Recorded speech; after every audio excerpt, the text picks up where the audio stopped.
La coeducación secuestrada. Crítica feminista a la penetración de las ideas transgeneristas en la educación. Autoras Silvia Carrasco Pons, Ana Hidalgo Urtiaga, Araceli Muñoz de la Calle, Marina Pibernat Vila. Lectura íntegra del prólogo a cargo de Gemma Lienas. La educación de los niños y los jóvenes se ha considerado siempre fundamental, mientras que la de las niñas y las jóvenes no lo ha sido hasta épocas modernas. En 1762, el filósofo Jean-Jacques Rousseau vertió sus ideas pedagógicas en Emilio, o de la educación, libro que tuvo un enorme alcance. Las 4 primeras partes están reservadas a considerar la educación que debe recibir Emilio, el varón, en tanto que en la 5ª aborda también la de Sofía, la chica, para quien reserva unas fórmulas completamente distintas. Rousseau considera que las niñas están, de modo natural, y si la sociedad no las corrompe, preparadas para ser las compañeras amables y subordinadas del varón. Sostiene que las mujeres deben aprender muchas cosas, pero sólo las que les conviene saber. Así, estima que la educación de las mujeres siempre debe estar en relación con los hombres, agradarles, serles útiles, hacerse amar y honrar por ellos, educarlos cuando niños, cuidarlos de adultos, aconsejarlos, consolarlos, hacerles agradable y fácil la vida. Estas son las obligaciones de las mujeres en todos los tiempos, y esto es lo que, desde su niñez, se les debe enseñar. ¿Podían aprender a leer las niñas? Jean-Jacques Rousseau, desde luego, no creía que les hiciera falta, puesto que ellas debían de ocuparse de las tareas domésticas, la limpieza, la costura, la cocina, la crianza. Pero es que, además, el filósofo considera que, por naturaleza, entiéndase biología, ellas eran más aptas para las labores que para aprender a leer. Este es un ejemplo que utilizo a menudo para explicar a estudiantes de secundaria la diferencia entre sexo y género, y provoca gran hilaridad. ¿Las chicas están dotadas para coser, pero no para leer? ¡Qué risa! Obviamente las chicas no tienen ninguna constitución neuronal específicamente femenina, sexo, que les impida aprender a leer.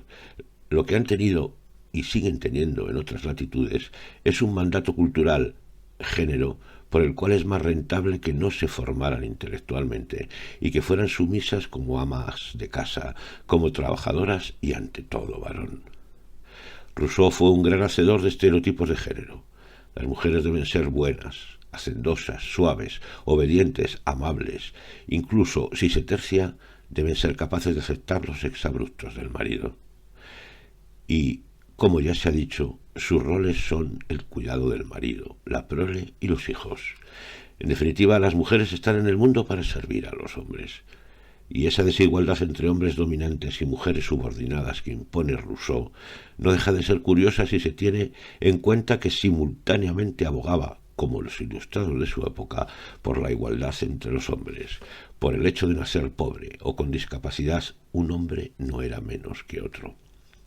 Y no es que estemos juzgando a Rousseau con valores actuales, sino que ya su coetánea Mary Wollstonecraft escribió, en vindicación de los derechos de la mujer, que las mujeres debían ser educadas como ellos, libre y racionalmente, y fue muy crítica con el filósofo.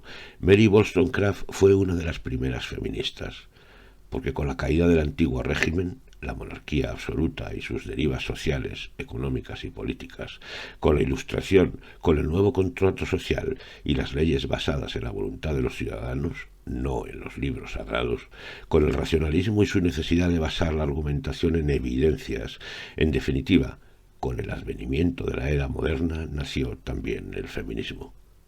¿Cómo podía sostenerse que las mujeres fueran inferiores si no existía ninguna certidumbre de ello y, en cambio, sí se observaban por doquier esfuerzos ingentes para mantenerlas en la inferioridad y en la ignorancia?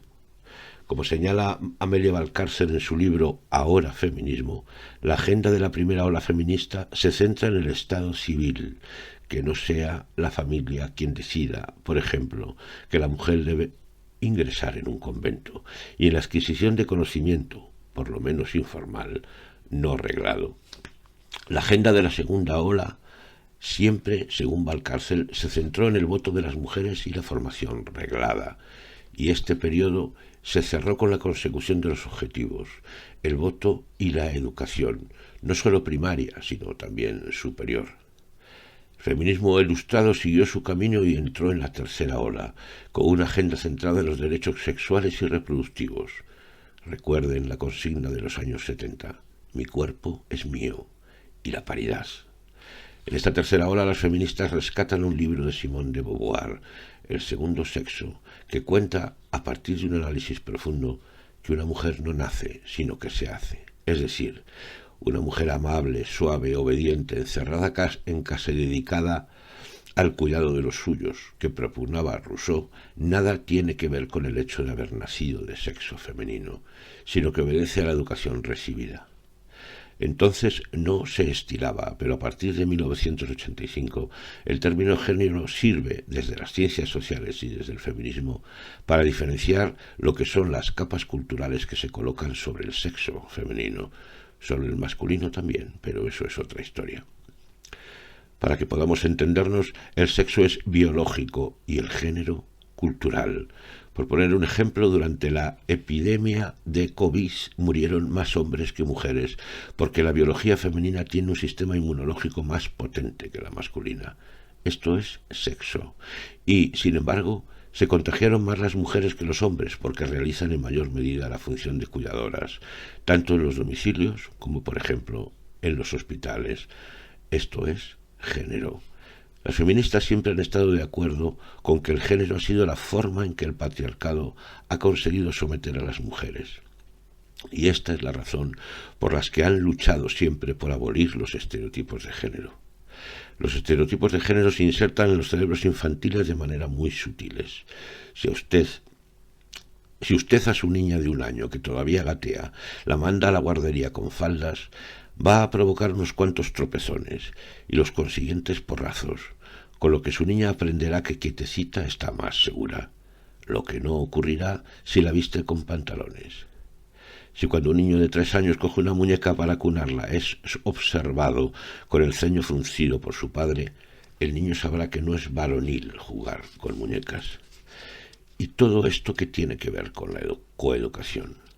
La coeducación implica educar desde la igualdad de valores, es decir, dar el mismo valor a lo que tradicionalmente ha sido considerado masculino y a lo que tradicionalmente ha sido considerado femenino, al margen de quien lo desempeñe.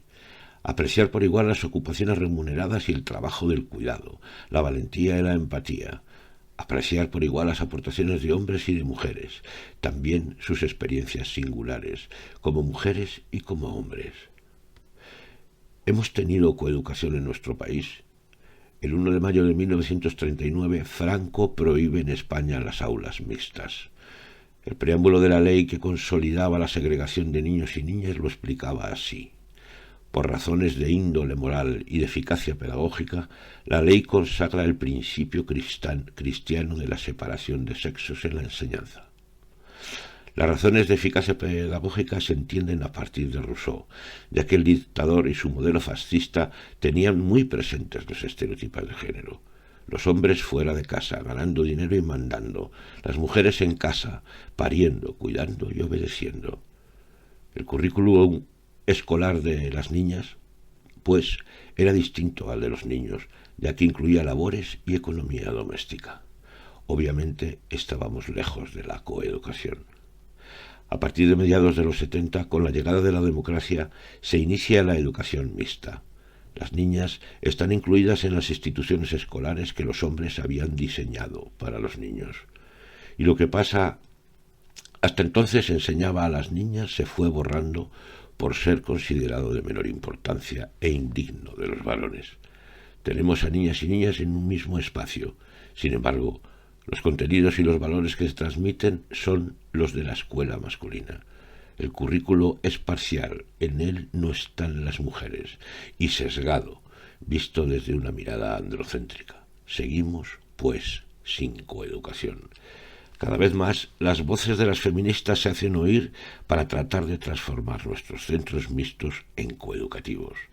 Ello solo será posible si se lucha por la abolición del género, Una niña puede jugar al fútbol y seguir siendo niña. Un niño puede ser dulce y seguir siendo un niño.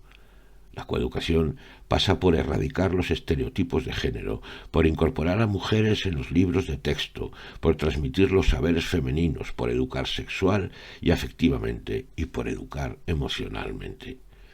Desgraciadamente, la escuela coeducativa, al margen de escasas excepcionalidades, no ha llegado a ser una realidad. Y ahora, desde hace un tiempo, nos han cambiado de forma subrepticia la coeducación por la educación en la diversidad. Pero, ¿qué diversidad? Realmente, la diversidad no es un objetivo pedagógico, porque la diversidad es una realidad, a no ser que se convierta en una ficción. Y esta es la clave de la obra que tenéis entre manos. ¿Qué ha pasado con la igualdad y el respeto?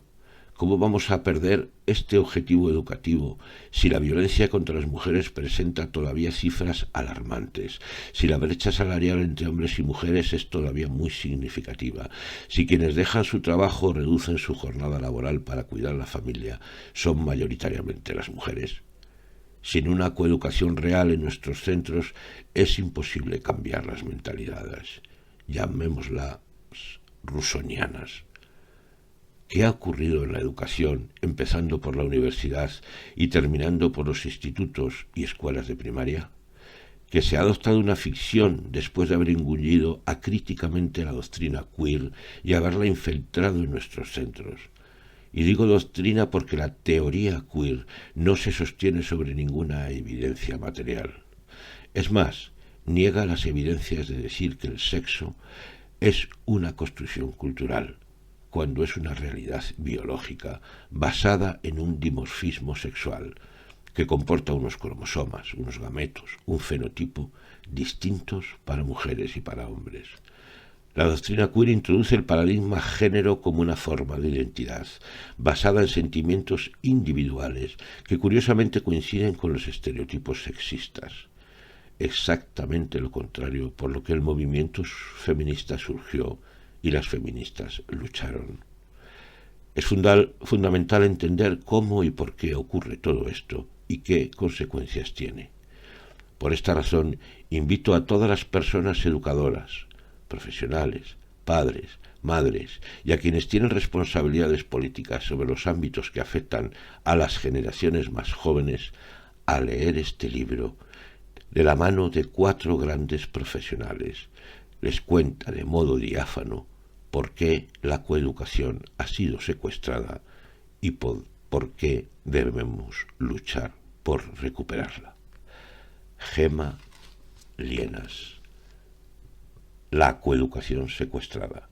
Crítica feminista a la penetración de las ideas transgeneristas en la educación. Octaedro Editorial.